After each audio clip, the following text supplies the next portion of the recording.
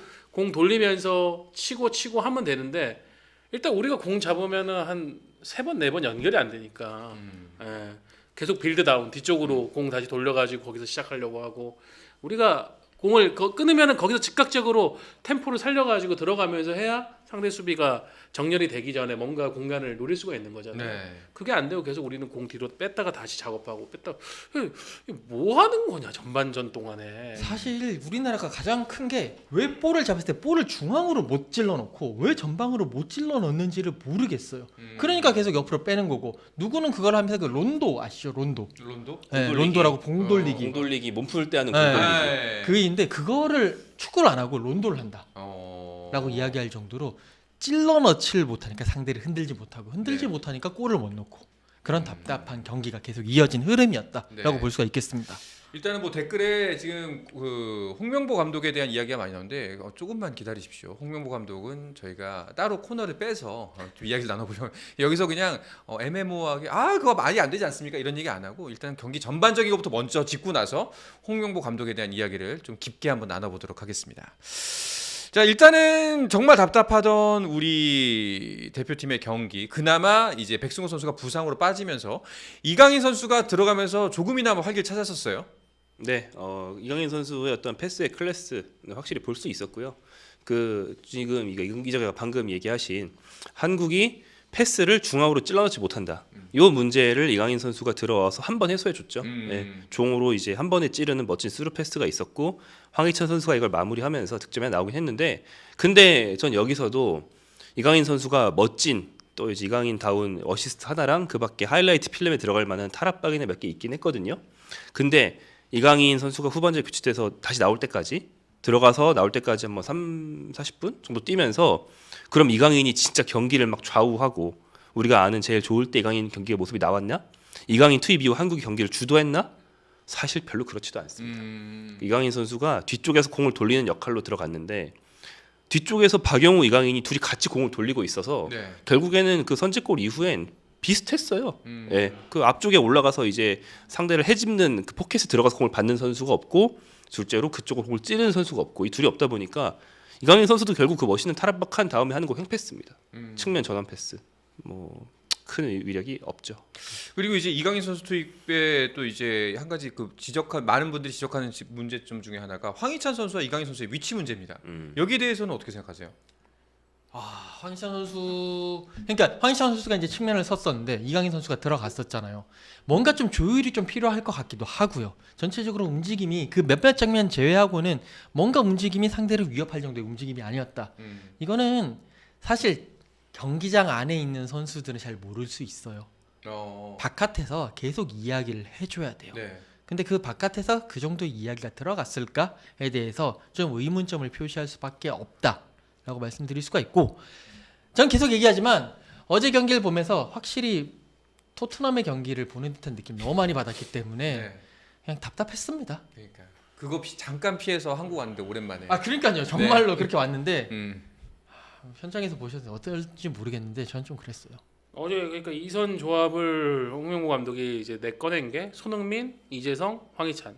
저는 처음에 이제 명단 보고는 황희찬 중앙에 쓰려나 보다. 네. 손흥민 왼쪽은 기본 디폴트니까 그럼 황희찬이 중앙에 있는데 경기 뛰는데 황희찬 오른쪽에 있는 거예요. 네. 아니 황희찬을 대한민국의 이제 축구 본 사람들은 다 아는데 황희찬이 제일 축구 잘하는 위치는 왼쪽이고 그 다음에 이제 센트럴 쪽으로 들어가 중앙으로 들어갔을 때도 조금 역할을 했고 오른쪽은 제일 못하는 자리인데 왜 오른쪽에 박아놨지? 아니나 다를까 황희찬 선수가 이 위치 조정이 있기 전까지 계속 거기서 턴오버만 했어요.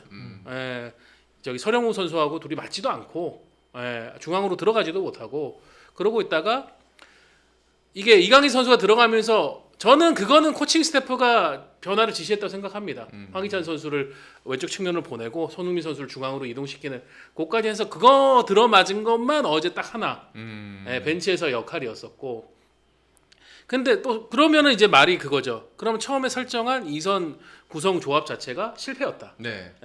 그거를 백승호가 부상을 당해가지고 이강인이 들어오기 전까지 손을 안 대고 있었다. 그것도 신기한 일이죠. 꽤 긴 시간 동안. 왜냐면은 이재성이 왼발잡이기 때문에 오른쪽으로 가가지고 약간 이강인하고 완전 스타일은 같지 않지만 그런 비슷한 롤을 해줄 수가 있어요. 그러면은 황희찬을 조금 더 중앙으로 이동시키든지 해야 되는데 그거를 거의 한 40분까지 안 하고 있었으니까. 네.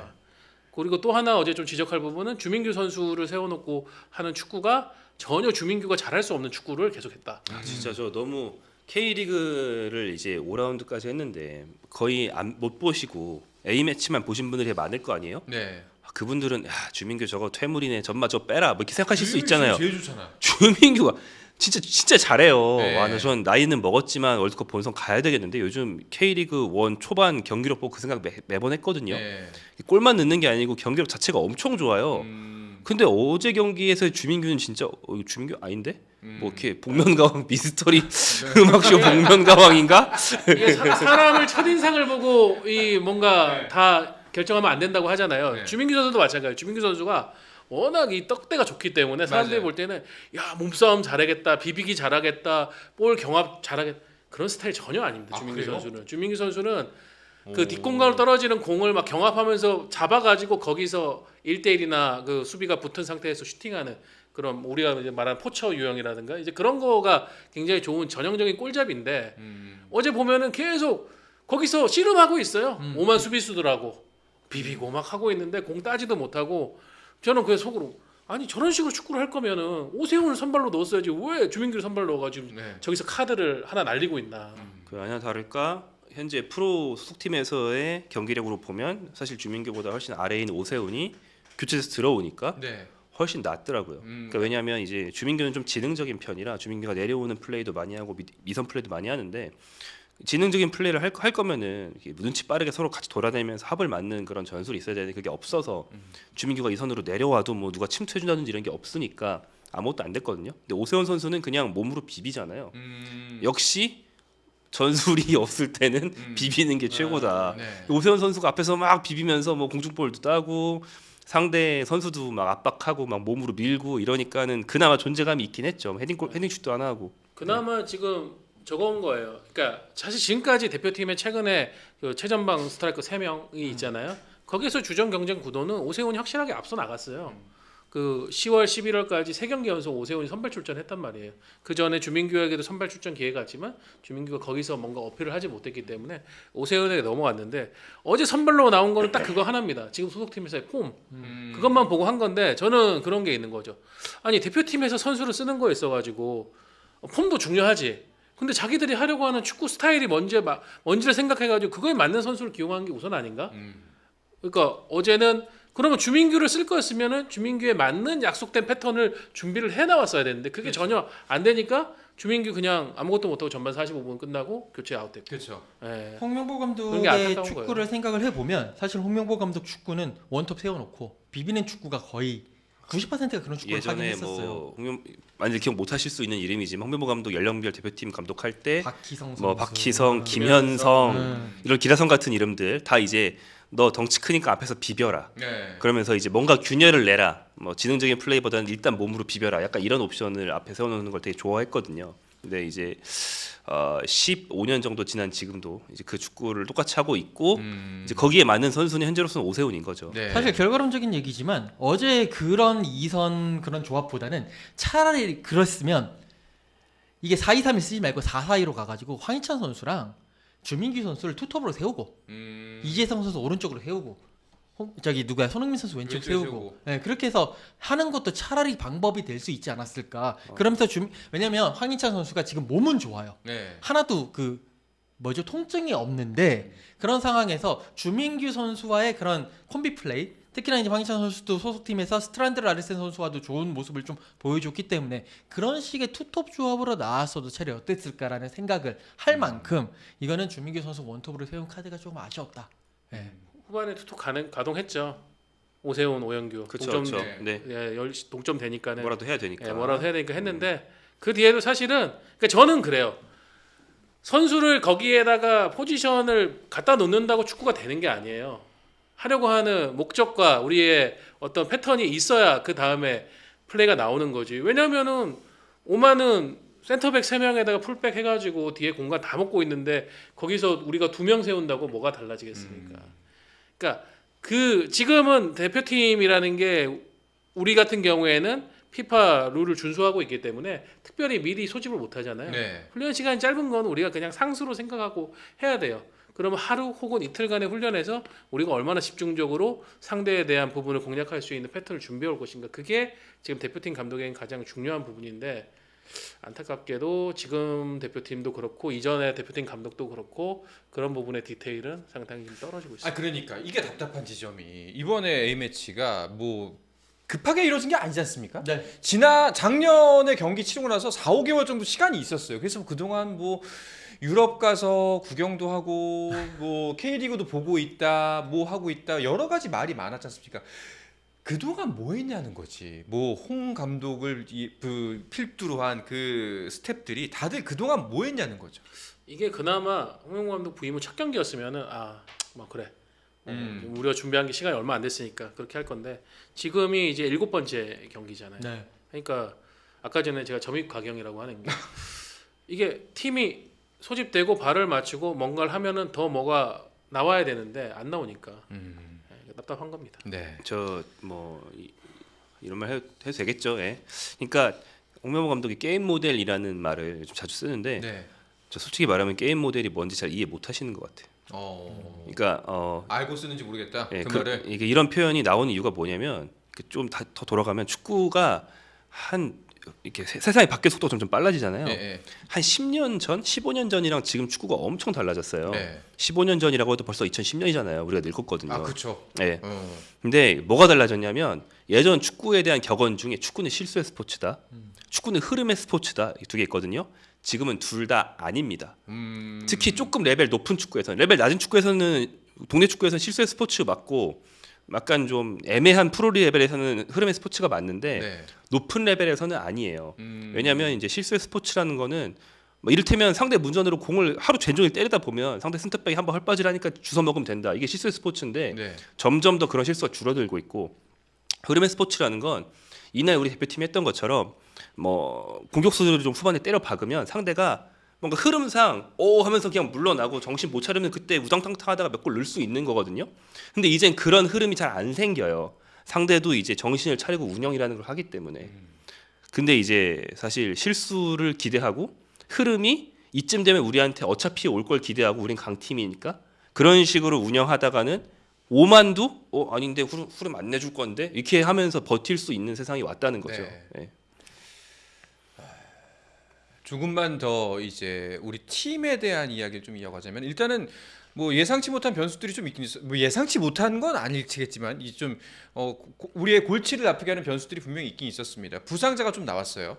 백승호 선수의 부상이 일단 그 시작이었죠. 전반 38분에 네. 백승호 선수가 이제 햄스트링을 다치면서 교체 아웃됐고요. 그러면서 이강인 선수가 들어왔는데 이게 근데 결과론적으로는 이강인 선수가 들어온 게 나았다라고 말씀을 드릴 수밖에 없을 네. 것 같아요. 백승호 선수가 조금은 그래도 이제 거기서 뭐랄까요, 흐름도 잘 못 이어나가고 공격적 도전적인 패스를 좀 못했던 부분이 있었기 네, 때문에 네. 그런데 이제 백승호 선수 나가고 이강인 선수가 그 한 번의 패스로 골을 만들어냈었기 때문에 그 부분은 상당히 좋았었고, 하지만 또 이제 나중에 후반전 들어서 이강인 선수도 다쳐가지고 나갔잖아요. 그것도 엎혀서 나갔어요. 그 부분에 있어가지고 1대1 상태에서 그렇게 엎혀서 나갔기 때문에 그 부분에 있어서 정말 경기가 너무 안 풀리고 너무 꼬인다. 우리 말로는 경기가 말린다라는 표현이죠. 그럼 말리는 경기가 되지 않았나라는 뭐 그런 변수들이 있었습니다. 네. 그리고 또 이강인 선수도 엎혀서 나가는 게 좀 충격적이었습니다. 혹시 이강인 선수 몸 상태에 대해서는 들려온 이야기가 있나요? 이강인 선수가 엎혀 나간 게 정말 심각해서 나간 것이냐, 네. 아니면 선수가 조금이라도 이게 혼자서 걸으려고 하다가 오히려 그게 또 발목 쪽에 부하를 줘가지고 더 큰 부상이 되는 거를 예방하려고 그랬느냐. 일단 오늘 전에 들은 얘기는 이강인 선수가 하루 종일 좀 열심히 치료를 했는데 붓기가 많이 발목은 빠졌다고 해요. 붓기가 발목 붓기에 빠진 상태고, 백승호 선수는 약간 본인 스스로도 예방 차원에서 빼달라고 해서 어제 믹스전에서 백승호 선수는 이제 혼자서 잘 걸어 나갔어요. 나갔습니다. 네. 이강인 선수는 네. 한쪽 다리 목발 짚고 그 아픈 쪽 발목에 아이싱 대고 이제 부축받으면서 쩔뚝쩔뚝 나갔고, 네. 백승호 선수는 멀쩡히 걸어 나가다가 인터뷰도 하고 나갔습니다.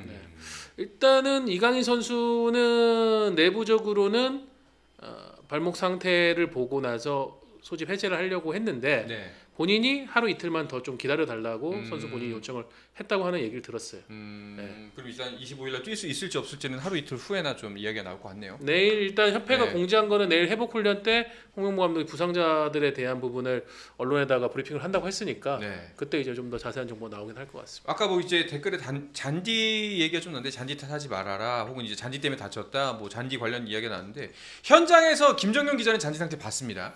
고양구장 네. 어땠나요? 뭐 이제 사실 중계로 보시는 게 클로즈업을 해주니까 예. 저보다 잘 보실 수 있는데, 확실히 군데군데 파이고 이제 킥할 때 밀리고, 그러니까 잔디가 땅에 딱 붙지 않았다는 거죠. 그리고 그런 모습들이 있긴 있었고요. 그리고 이제 끝난 다음에 선수들한테 물어봤을 때도 뭐 백승호, 권경원 이런 선수들이 잔디 때문에 다쳤다라고 잘라 말하진 않지만 뭐 특히 본인은 안 다쳤으니까 권경원 선수가 조금 더 다친 선수들을 대변하면서 얘기를 해줄 수 있는 부분들이 있었는데, 뭐 영향이 없을 수는 없다는 거예요. 왜냐하면 네. 잔디가 일단 발이 많이 걸리고 푹푹 발이 좀 이렇게 페이고. 박히고, 네. 그 다음에 지면이 균일하지 않으면 그냥 달리기 할 때야 비포장도로 달리기 해도 뭐 감안하고 뛸 수 있지만, 축구라는 게 이 땅이 여길 좀 디딜 줄 알았는데 땅이 생각보다 밑에 있으면은 다리가 쭉 뻗어지면서 쭉 이렇게 무리가 올 수 있잖아요. 네. 이런 상황들이 경기 중에 이제 빈번하게 발생하는 게 결국에는 이제 근육에 무리가 온다는 거죠. 그래서 사실 백승호 선수가 그 근육 쪽이고, 그리고 이제 주전이 아니라서 많이 지종을 못 받았지만 사실 수비수 정승현 선수도 경기 전날인가 전전날인가에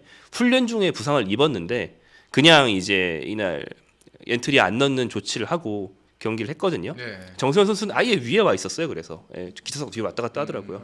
그러니까 근육 부상이 최소 2명 나왔습니다. 약간 지적을 하면 그런 부분이에요. 잔디가 그렇죠. 오만도 우리하고 똑같은 잔디에서 축구를 하죠. 네. 근데 이제 바뀐 게 대부분 우리의 A매치 경기는 우리가 볼 점유율이 상당히 높아요. 우리가 공을 많이 터치를 합니다. 근데 어제 보면은 한 전반 20분 되면 우리 선수들이 원터치로 플레이를 안 해요.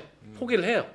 그냥 잡고 투터치, 쓰리터치 해가지고, 그러니까 우리가 잔디 상태가 좋으면은 모든 선수들이 시야를 갖고, 왜냐하면 선수들은 그 20년 넘게 축구를 해왔으니까 공에 대한 감각이나 터치에 대한 그런 부분이 자신이 있기 때문에 시야를 딱 갖고 나서 플레이를 하면서 발은 그냥 사용한단 말이에요. 근데 잔디 상태가 안 좋으니까 우리 선수도 후반 경기 보면 전부 다 고개가 땅에 가 있어요. 그렇죠. 공을 봐야 돼요.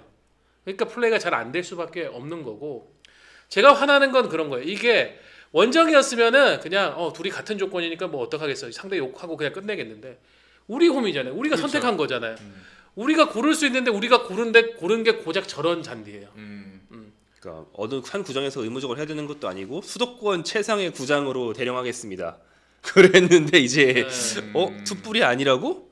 전문 용어로는 등급이 이제 저게 2등급이야? 활착이 안 됐다고 하거든요. 네네. 그러니까 잔디하고 땅이 있잖아요. 그 사이에 잔디가 뿌리를 못 내리고 잔디가 그냥 떠 있는 거예요. 붕 떠 있는 거. 그러니까 가발 썼는데 네. 딸깍 이거 다 못하고 그냥 뜬 상태로 다들 바람아 불지 마라, 누가 나 이렇게 툭 치고 가지 마라, 불안불안하게 가는 거예요. 가발 비유가 네. 아주 잘 전달이 되는군요. 물론 저는 가발을 쓰지 않았습니다만. 네.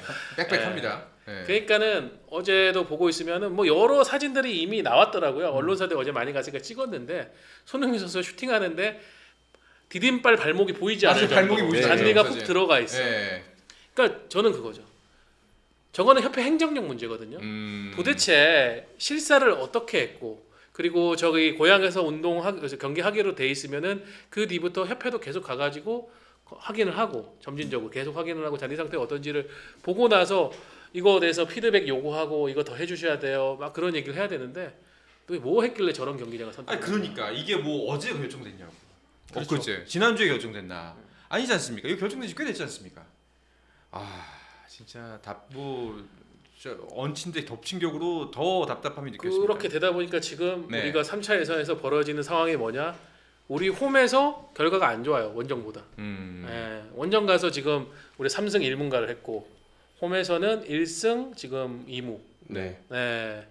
이게 그냥 우연은 아니라고 네, 생각합니다. 아까 그 제임스 A님께서 그 홈 경기 쭉 이제 리뷰를 해주셨더라고요. 몇 승 몇 무, 이제 몇 실점에 몇 득점까지 이렇게 쭉 적어주셨는데 확실히 2차 예선 때도 안 좋았어요. 2차 예선 예. 때도 우리 홈에서 경기력이 안 좋았고 우리가 태국, 네. 싱가포르 잔디 좀 좋은데 가면은 막 3골차, 4골차 이렇게 이기고 그랬어요. 그러니까 한국이 2차 예선에서 3번, 3차 예선에서 현재 3번, 총 4번 승리를 못했거든요. 네. 원정 하나, 홈 셋입니다. 네, 뭐 단적으로 이제 4경기 정도 되니까 약간 통계적으로 나오죠. 그렇죠. 한국은 홈에서도 못합니다. 이렇게 되면은 협회도 심각하게 이거 한번 생각을 해봐야 돼요. 최근에 보니까 정몽규 회장이 언론사들 다 동원해서 가가지고 저기 천안 축구 종합센터에 다 데리고 가가지고 거기서 뭐 또 한마디 했더라고요. 여기서 한국형 잔디를 우리가 개량할 수 있는 R&D를 해보겠다. 제가 그 이제 보도를 보고 속으로 좀 비웃었죠. 아니 파주에서도 잔디면이 6개인가 7개인가 있었어요. 근데 대표팀이 쓰는 그 청룡구장이라고 있거든요. 그거 말고는 거기 나머지 다 엉망이었어요. 왜냐? 인력을 조금밖에 안 써요. 결국은 잔디 R&D 하겠다라는 그런 개념도 거기에 사람, 돈, 기계, 인프라 이런 거 다 투자해서 해야 되는데 그거 안 할 건데 그러면 뭐 잔디 심어놓고 거기서 이것저것 실험해 본다고 그게 R&D가 아니잖아요. 잔디에 대한 이야기는 진짜 할 말이 많은데 네. 자, 잔디는 일단은 미국과 영국이 최고입니다. 그 이유가 뭐냐? 영국 같은 경우에는 물론 잔디뿐만이 아니라 거기는 전체적인 그리고 축구뿐만이 아니라 다른 종목들. 그 나라는 테니스도 잔디에서 치는 나라예요. 그만큼 잔디라든지 그런 스타디움 매니지먼트에 관한 산업 자체가 죄송합니다. 네, 약 한 1조 8천억 원의 시장이고 그리고 거기에 종사하는 전문가들의 숫자가 2만 7천 명. 맞네요. 그러니까 결국 잔디 관리는 돈 문제예요, 돈 문제. 근데 우리나라 지금 뭐 K리그에 전체 있는 그 구장에 잔디 상암 얼마 전에 그 상암에서 잔디 그 시설관리공단 잔디 관련해 가지고 예산이 2억 얼마라고 얘기를 들었어. 2억 얼마인가요? 제가 뭐 5억 얼마인가 그렇게 얘기를 들었는데 그 10개 구장 그래봐야 50억이고요. 그렇게밖에 안 되거든요. 그러니까 그 돈의 캐파가 워낙 차이가 나기 때문에 지금 우리나라가 잔디를 하려면 돈을 많이 들여야 되고 그리고 R&D 우리가 지금 할 수 없어요. 그냥 선진국에서 데리고 와서 계속 관리를 시켜야 되는 거예요. 네, 그게 낫지. 돈을 일단 엄청 투자를 해야 된다라는 것이 잔디에 대한 답이고 특히나 우리나라는 날씨가 안 좋잖아요. 잔디가 생육하기가 쉽지가 않은 그런 조건입니다. 그렇기 때문에 돈을 투입할 수밖에 없는데 과연 투입할 돈이 있을지는 모르겠어요. 사실. 아니면 돈이 없으면 극복하는 건 행정력이라고 생각을 해요. 네. 또는 이제 일본 같은 경우에는 우리랑 같이 이제 일본 시드를 받아가지고 9월 첫 경기를 홈에서 시작했단 말이에요. 그 우라와 레즈의 홈구장인 사이타마 시티 2002 경기장에서 첫 경기를 했습니다. 그때 보면은 일본은 자기들이 딱 각이 나오잖아요. 우리는 3차에서 무조건 시드 받아가지고 첫 번째는 우리 홈에서 해. 그럼 우리 홈구장 어디서 할 거야? 사이타마에서 지금 보면 일본은 대부분의 월드컵 예선들을 사이타마에서 하고 있거든요. 그래가지고 한 조치가 뭐냐? J리그하고 얘기를 해가지고 8월 일정을 J리그 우라와 경기를 다 원정으로 잡았습니다. 왜냐하면 일본도 7, 8월에 잔디 관리 어려운 거는 매한가지예요. 거기도 비 많이 오고 거기도 우리보다 더 덥고 비 오고 습하고 그러면은 잔디에 대한 그런 부하를 최소한 덜 줘야 되겠다. 안 쓰면은 안 쓰면 최고니까 했단 말이에요. 근데 우리는 7, 8월에 서울 월드컵 경기에서 뭐 하고 있었나? 콘서트 하죠. 그 잼버리, 유럽 팀들 초청해가지고 2경기 했죠. 잼버리 8월에만 아니 작년 8월이니까 8월에만 FC 서울이 홈 경기를 2개인가 했어요. 그러니까 8월에만 4경기를 하고 서울 월드컵 경기장에서 9월 초에 A 매치를 하니까 그래서 팔레스타인이랑 비겼죠. 저는 이런 것도 행정력이란 말이에요. 돈이 없으면 그렇게라도 머리를 써가지고 해가지고 뭐 K리그하고 조정을 해가지고 일정 조정을 해서 미리 준비를 하든가 그것도 안 해. 그냥 뭐 갑질밖에 안 해요. 대한축구협회는 이번에 수원 월드컵 경기장 얘기 들어서 아시잖아요. 원래는 거기 이제 수원이 홈 코리아컵 일정이 이번 주 내일 잡혀 있었는데 그거 지금 A 매치 하겠다고 해가지고 부랴부랴 앞당겨서 해버리고. 코리아컵도 대한축구협회가 운영하는 대회예요. 근데 자기들이 그런 식으로 하고 있는 겁니다. 잔디에 대한 관계자들의 생각도 좀 바뀌어야 되는 게 과르디올라 감독인가가 그런 얘기를 했었어요. 이제 우리가 가지는 홈에서의 그 승점 중에 최소 16점은 우리 잔디 관리자들의 공이다. 그들이 있었기 때문에 우리는 우리만의 축구를 할 수 있는 그런 잔디 상태를 이제 유지할 수 있다라고 했거든요. 근데 우리나라의 그 잔디 관리자들 그리고 우리나라의 관계자들을 과연 그 생각을 가지고 있는지, 잔디가 승점이랑 바로 연관이 된다라는 생각을 가지고 있는지에 대해서는 의문이 남습니다. 네. 그리고 저는 개인적인 생각이지만 축구협회는 아까 뭐 이제 돈이 없다면 행정력으로라도 해야 된다라는 지당하고 맞는 말씀인데 그 살짝 떠나서 축구협회는 돈 없다는 얘기는 안 해야 되는 거 아닌가? 다른 협회는 몰라도 축구협회만큼은 그래도 물론 쓸 때도 많겠지만 근데 여기만큼 빠방한 협회가 어디 있습니까? 솔직히 대한민국에 그 어떤 스포츠 단체도 축협만큼 돈 많은데 없어요. 그럼요. 예. A매치로 버는 현찰이 이제 사실 굉장히 안정적으로 보장이 되는 특이한 단체이기 때문에 뭐 사실 뭐 웸블리처럼 다른 프로 경기를 아예 안 하게 할 수 없지만 상암이 사실상의 홈구장이면 되게 장기적으로 상암 잔디만큼은 우리 협회가 굉장히 적극적으로 지원을 해서 네. 잘 유지를 하고 본을 세운다. 이렇게 지속적으로 해왔으면 별도의 R&D를 할 것 없이 그 사례가 전국적으로 모범 사례가 되고 따라하면 되는 거였거든요. 뭐 이런 걸 하나 지정해서 오랫동안 운영할 수도 있었어요. 근데 뭐 관리는 우리는 안 할 거고 쓰기만 할 거임. 이렇게 되면은 이제 뭐 돈만 먹는 거죠, 사실. 네. 그러니까 원데이 투데이냐고요. 지금 맞아요. 잔디가 안 좋다는 얘기가 나온 게 언제부터냐? 러시아 월드컵 때 우리 최종에서 이란하고 그 6월인가 7월인가 경기했는데 신태용 감독이 도저히 잔디 때문에 안 되니까 야 우리 진영에서 그냥 공만 돌리자 안정적으로. 그래가지고 우리 홈에서 이란이랑 거의 둘이서 뭐 요즘 표현은 WWE 그러니까 짜고 치는 고수들이죠. 짜고 치는 것처럼 약속 서로가 대련. 약속 대련을 WWE. 하다가 우리가 그냥 우즈베키스탄 가서 승부 내자 이래가지고 우즈베키스탄에서 간신히 비교해서 본선 갔던 거잖아요. 그러면은 지금 잔디 상태가 그렇게 본격적으로 문제가 나온 게 7년, 8년이 지났다는 얘긴데 지금까지도 협회가 우리는 할 수 있는 게 없어라고 하면서 그냥 반감만 할 건가? 뭐 이제 지자체가 관리하는 거에서 우리 할 수 있는 게 없어. 그거 그것도 이제 말이 안 되는 거지. 대표팀이 계속 좋은 잔디 찾아가지고 유랑단처럼 그럼 좋은 잔디를 위해서 경기를 할 거면 천안종합운동장 하는 게 왔다죠. 천안종합운동장 잔디가 제일 좋은데 근데 천안종합운동장 안 가잖아요. 왜냐 2만석밖에 안 되니까. 돈은 벌어야 되고 그렇죠. 돈은 벌어야 쓰기엔 되겠고 싫고. 선수들은 잔디 때문에 우는 소리 하니까 뭔가는 해야 되겠고 뭐 하자는 건지 모르겠습니다. 일단은 할 얘기가 지금 별로 안 한 것 같은데 40분이 지났거든요. 이게 좀 약간 좀 큰 문제가 생긴 것 같은데 일단은 홍명보 얘기로 넘어가 보도록 합시다. 뭐 홍명보 얘기가 아니라 홍명보호에 대한 이야기지만 감독과 이 코칭 스태프 전략과 전술에 대한 문제를 좀 더 깊이 한번 들어가 봤으면 좋겠습니다. 사실 뭐 완전 분리해서 이야기가 나오진 않았고 세 분 다 어제 있었던 경기의 전략적 문제점, 전술적 문제점, 무엇이 부족했는지 혹은 여기가 잘못 기용된 것 같다라는 부분들은 지금 개략적으로 다 짚어주셨어요.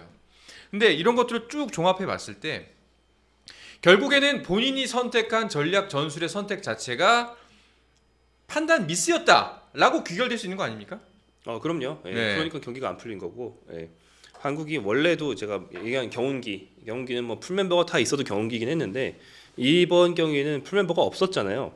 그러면 이제 풀멤버가 없을 때 대안을 세워야 되는데 그냥 단순히 사실 황인범 선수의 대안을 그동안 못 마련한 상태를 예였던 건 맞긴 맞아요. 근데 그냥 우리 수미 2명 중에 수비형 미드필더 2명 중에 전진 많이 하고 공 많이 돌리는 친구가 황인범이니까 그 친구의 대안은 역시 좀 공을 좀 돌릴 줄 아는 수비형 미드필더. 이렇게 되게 1차원적인 비슷한 포지션의 선수를 끼우면 차선을 끼우면 그게 대책이지 뭐 이게 아니고 황인범이 실제로 이 팀에서 뭘 하고 있는지를 생각하고 파악하고 염두에 두고 그거에 맞춰서 전반적인 조정이 됐을 수도 있는데 네.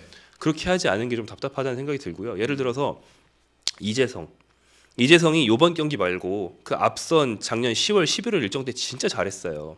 근데 이재성은 이번 경기를 보고 더욱더 확실해졌지만 황인범이랑 페어입니다. 이 둘은 서로에게 많이 의존하고 서로를 살려주는 조합이기 때문에 네. 어떻게 보면 황인범이 못 나오는 순간 이재성도 다른 선수로 바뀌었어야 맞는 게 아닌가 이런 생각이 들거든요.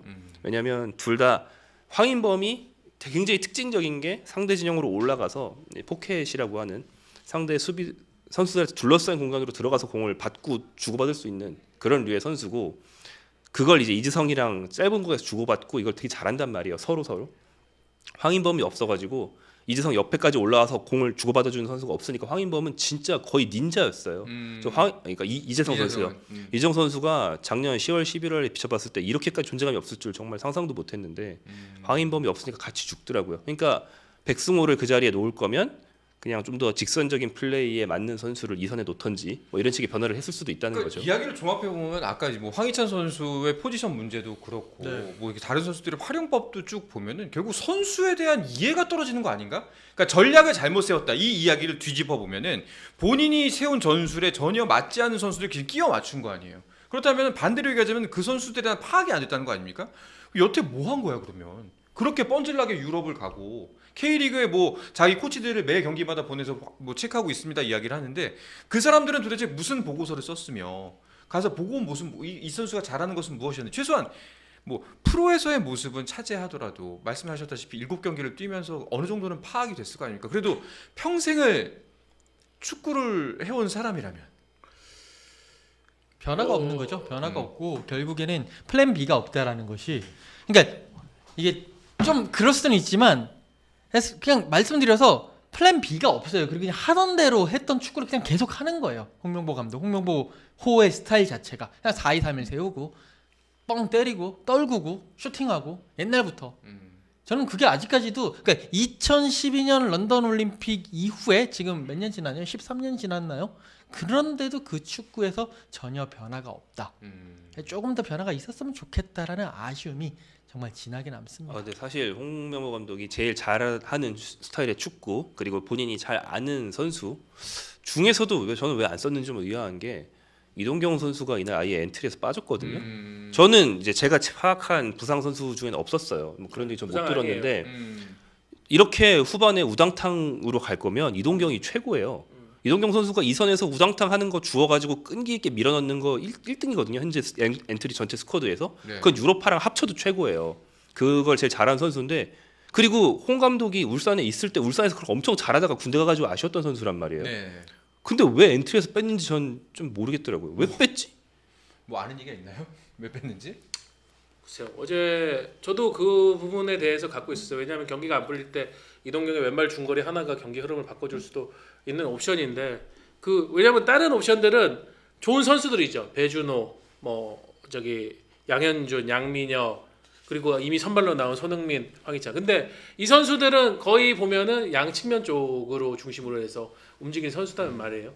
그러면은 김종용 기자가 얘기한 것처럼 이동경처럼 중앙 2선에다가 박아가지고 그냥 세컨드볼 나오면 왼발로 때려가지고 또 세컨드볼 그 이후 찬스에서 뭔가 밀어넣을 수 있는 그런 것도 한번 생각을 해봤어야 되는데 너무 쉽게 포기해버린 것 같고 거기다가 컨디션도 이동경은 너무 좋았는데 물론 유럽파들도 컨디션 좋긴 하지만은 그 부분은 아쉬울 거고 저는 이동경 아마 다음 경기에는 무조건 엔트리 들어갈 거라고 보는데 그런 것도 아쉽고 아까 김정용 기자가 얘기한 거의 맥락상으로 또 하나 생각한다면은 저는 그러니까 특정 선수에 대한 믿음이 있다는 거는 나쁜 건 아니에요. 꼭.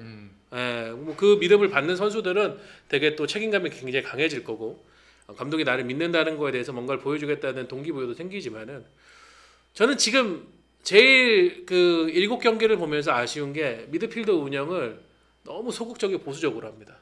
왜냐하면 우리가 아시아에서 뭐 이라크를 상대로 한다거나 요르단을 상대로 한다거나 이럴 때는 원 홀딩의 피지컬이 좋고 우리가 이제 수비 쪽에서 조금 더 역할을 해줄 수 있는 지금 뭐 주로 쓰고 있는 박용우 이런 선수 쓰는 거에 대해서 저는 이견은 없어요. 근데 어제처럼 5-4-1로 내려앉아 있는 팀을 상대로 해서 할 때는 저는 그렇게 생각하거든요.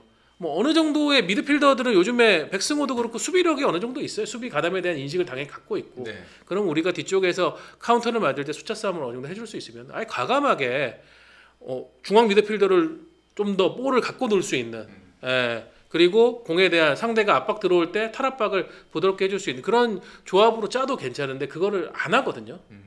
그러니까 우리가 안 하면은 몰라요. 그게 통하는지 안 통하는지. 안 하니까 사람들이 전부 다 박용우 안 쓰면 불안하겠다. 박용우는 무조건 써야 되겠다. 이런 식으로 주장하는 사람들이 나오는 거란 그렇죠. 말이에요. 실험을 해봐야 이제 성공했는지 실패했는지를 알 수 있는데 실험을 안 하면 데이터 자체가 없으니까. 진짜 수비가 불안하면은 저는 센터백하고 옆에 우리 센터백하고 풀백 두 개의 역할을 다 해줄 수 있는 박승욱 같은 선수 세워가지고 그 세 명으로 뒤쪽에다가 수비 맡기고 그러고 나서 앞에서 빌드업을 좀 더 적극적으로 해주고 그러면 해도 되거든요. 근데 그거를 안 해요. 뽑았지만 결국 안 해요. 그러니까요. 지금 뽑아서 안순 선수 뭐 사실 뭐 지금 체제에서뿐만이 아니라 예전에도 그런 문제가 분명히 있긴 있었습니다. 정후현도 예전에 뽑았다가 네. 그냥 지나갔고요. 답답한 부분이 그 이제 그 애초에 이제 보수적으로 운영을 한다 팀 자체를 거기에 대한 평가는 많은 기자분들이 말씀해 주셔서 알고 있었습니다만 근데 그럼에도 불구하고 이제 중간중간 보여주는 모습들 혹은 이제 방향성에 대한 제시가 있어야 되지 않나. 우리가 이제 이기는 경기도 있었잖아요. 경기를 미리 앞서가고 혹은 이제 전력 차이가 많이 나기 때문에 좀 안정적으로 이끌 수 있는 경기에서는 새롭게 보여주는 모습들 혹은 새로운 시도들 아까 이제 서우정 기자가 말씀하신 것든 뭐 그 시도가 비록 미진할지언정 있었어야 되는데 7경기 동안 보여준 게 뭐가 있을까? 새로운 게 없었습니다. 네. 그리고 또 이제 어제 경기에서도 많이 나왔지만 저는 개인적으로는 사실 그 이후에 이제 그 사이에 전술적인 새로운 트렌드들이 많이 나왔어요. 뭐 인버티드 풀백도 있을 수가 있고 하이브리드 뭐 포백도 있을 수가 있고. 근데 홍명보 감독은 그걸 그렇게까지 새로운 전술적인 그런 변화라든지 그런 실험을 차용하는 거에 있어서 정말 울산 시절에서도 그렇고 전체적으로 상당히 좀 보수적이다. 예. 아니, 사실 그렇잖아요. 허리에서 점유를 하려면 뭐 풀백들을 좀 더 이렇게 세워가지고 인버티드로 해가지고 숫자 싸움을 하든지. 근데 그것도 아니고 그냥 벌려놓고 그냥 수비만 해라. 이런 것도 좀 그렇고. 그런 물론 지금이 A매치 그러니까 친선전도 아니고 월드컵 예선전이긴 합니다만 그래도 우리가 그런 그 뭐라고 해야 되죠? 그 전술적으로 그리고 우리가 또 경기력적으로 훨씬 더 앞서 있는 상황에서는 그런 거 해가지고 또 새로운 선수도 하고 새로운 플랜도 짜야 되거든요. 그리고 저는 이제 사실 저는 뭐 그냥 축구를 그냥 진짜 재미로 보는 사람이고 뭐 전혀 뭐 분석이나 이런 거 할 줄 모르는 사람이라서 궁금해서 여쭤보는 건데 매번 홍명보 감독의 경기 이번에 홍명보 호의 경기를 보다 보면 느끼는 지점이 뭐냐면은 왜 이렇게 교체 타임이나 뭐가 변화하는 지점이 항상 늦지? 이런 의구심이 들거든요. 제가 일단은 첫 번째 의구심은 내가 느끼는 게 맞는 건지 그리고 마지막에 늦다면 이게 왜 늦는 건지 이 두 가지가 궁금합니다. 실점을 하거나 경기 흐름이 꼬이거나 우리가 이겨야 되는 경기인데 득점을 못하면 그때는 빨라요. 예를 들면은 우리가 그때 오만이었나? 오만 원정이라든가 혹은 요르단 원정 갔을 때 배준호 오연규 투입을 그때는 타이밍을 잘 잡았죠. 결국은 그 두 선수가 계속 두 경기 연속 경기 흐름 바꿔주기도 했었었고. 그래서 10월, 11월에는 홍명보 감독에 대한 얘기가 상당히 좋게 많이 나오기도 그때 했었어요. 괜찮았어요. 어제는 진짜 팀이 안 풀리는 방식. 우리가 한 후반 25분부터 사실상 1대0 리드로 끝내겠다라는 저는 의지로 보였어요. 경기 하는 방식 자체가. 왜냐하면은 오만의 가사니를 이제 투입한다는 거는 오만은 무조건 골을 넣기 위한 작업을 하겠다는 딱 신호거든요. 네네. 근데 그때 우리가 공을 밖으로 배출해가지고 상대가 못 들어오게 되는데 한 우리 파이널 서드 지역까지 오만 선수들이 계속 올라오고 있어요. 이게 안 좋다는 시그널인데 그거를 10여 분 동안 계속 어떻게 저지를 못하다가 결국은 한 방 막아가지고 동점골 허용을 했거든요. 그렇죠. 그러니까 그 전조 증상이 있었어요. 예. 그 뭐 300대 29대 1의 법칙이라고 원래 이제 큰 재앙이 올 거면 앞에 자잘한 징조가 있다가 오는 거거든요. 그렇죠. 근데 이제 제가 기억하는 게 맞으면 그러니까 알가사니를 넣고 그 다음에 오만이 15번 공격 선수까지 넣어서 공격 숫자를 계속 늘리면서 동점골을 넣겠다는 의지를 보이고 있을 때 그들이 오른쪽 측면으로 알가사니가 빠질 때 조유민이 막으러 갔는데 먼저 공을 잡을 수 있었지만 공을 한번 씹어가지고 그것도 잔디슈일 수도 있어요.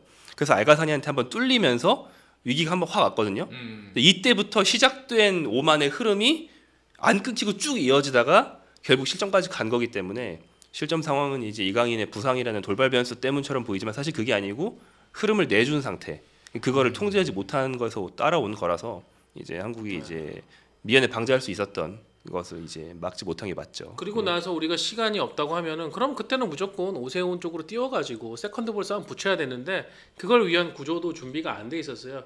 그냥 오세훈하고 오영규만 저 위쪽에 올라가 있고 그러니까 뒤에서 선수들이 공을 잡아도 빨리 올리지를 못하는 거예요. 왜냐면 권경원 어제 조유민도 킥이 후방에서 좋았었고요.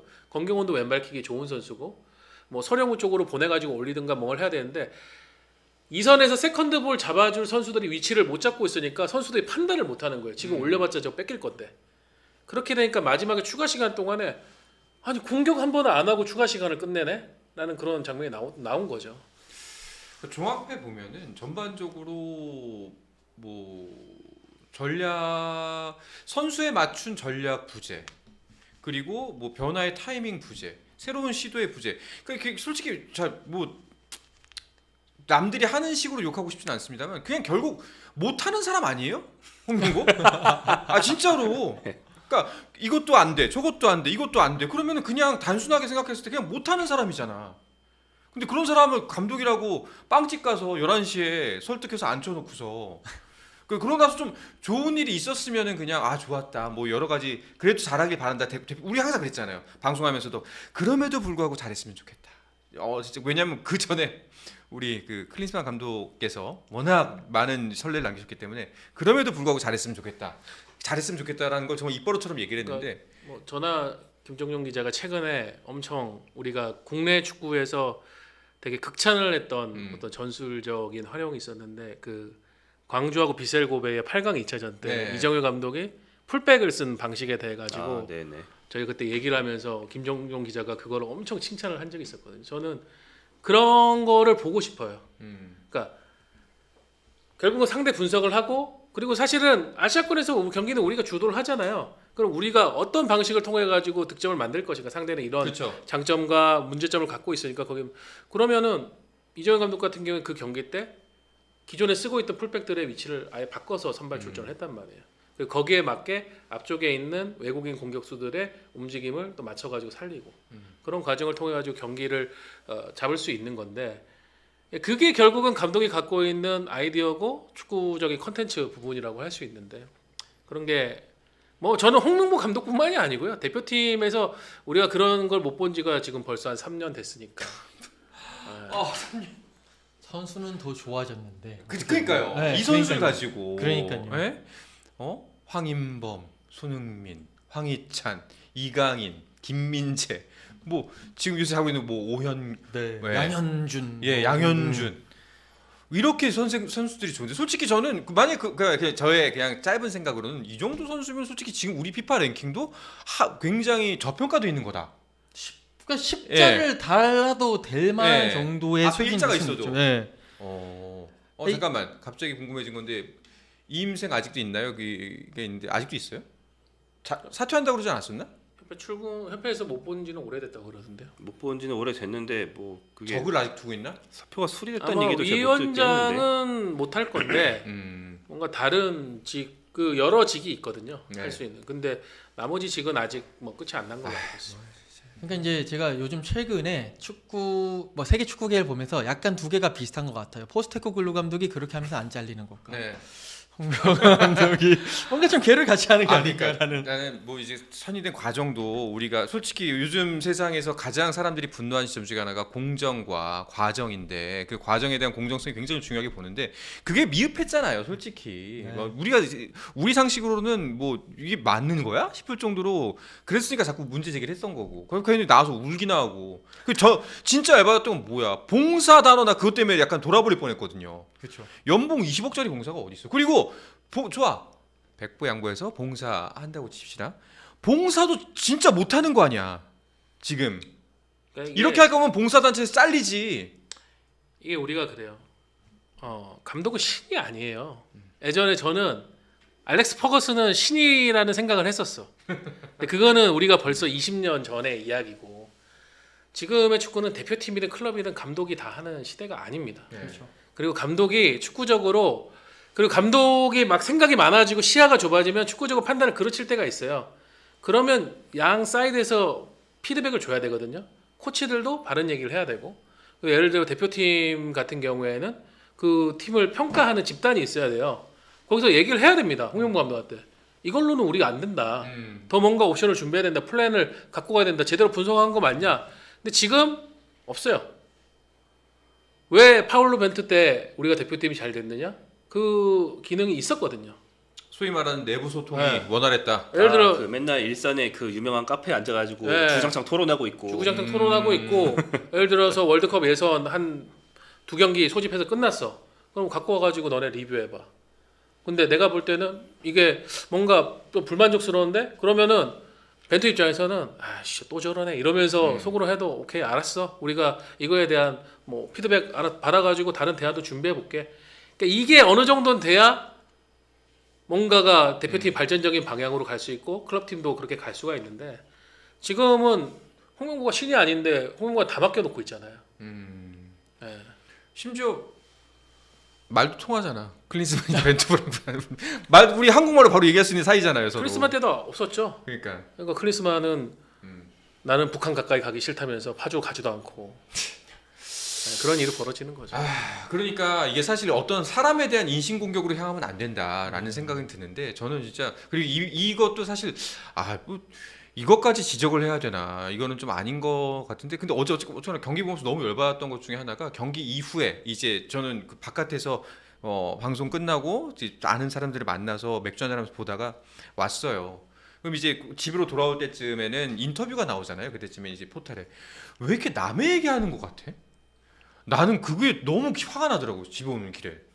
이거 지금 경기 외적인 이유고 뭐 애티튜드에 대한 이야기를 하자면 솔직히 저도 그거 하면 안 되는 말일 수도 있는 건데 근데 최소한 그 우리 이게 프로리그도 아니긴 합니다만 농담처럼 얘기하잖아요. 국내 최고 인기 스포츠는 FC 대한민국이다.